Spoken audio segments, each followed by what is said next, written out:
Okay, so like most of the stories that you would probably hear from the news and all that, I woke up at around 6:30 in the morning from hundreds of missiles launched at us, and it felt not normal. It felt different.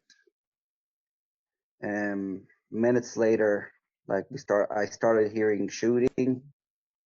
I also heard a deathly scream outside. Um, about then I went to the WhatsApp. I started talking to. I started having a little bit of panic attack. I understood that I have Hamas people walking around the kibbutz.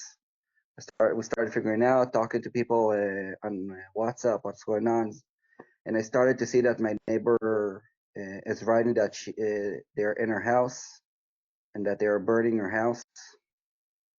And a few minutes later, I started getting phone calls from the neighbors up front that my house is also burning, and my neighbor Sheer, her house is also burning.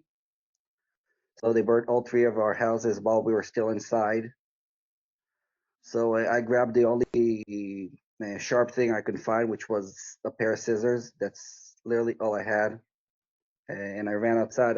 In my head, I was like, if I stay inside, I burn. If I go outside, I might have a chance to live, a small chance, even though I thought they might be waiting for me outside. But I ran, and I ran, and as I was running, also Sheer, my neighbor, also ran.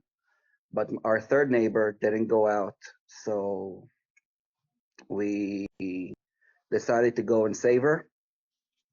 So me, Sheer, and two other friends from the neighborhood, all four of us went, and we basically we broke into her mamad from the window because her house was completely burned. We couldn't go in normally, and when we opened the window, she was passed out. It was all smoky. I couldn't breathe anything. I jumped right in. I couldn't breathe for about 3 minutes until we could get her out. She was passed out. She took in too much smoke, but we managed to get her out.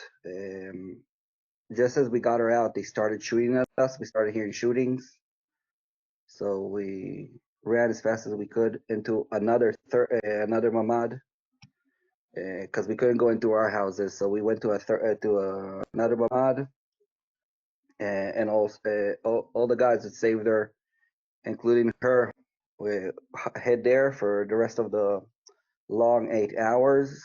And I was a medic in the army, so I had the job of taking care of her and to make sure she goes back to health. Gladly, I will say that we saved her, and she is alive, and she's well, and she's here with us in Engedi. Um, yeah, and it took us hours till we actually heard the army.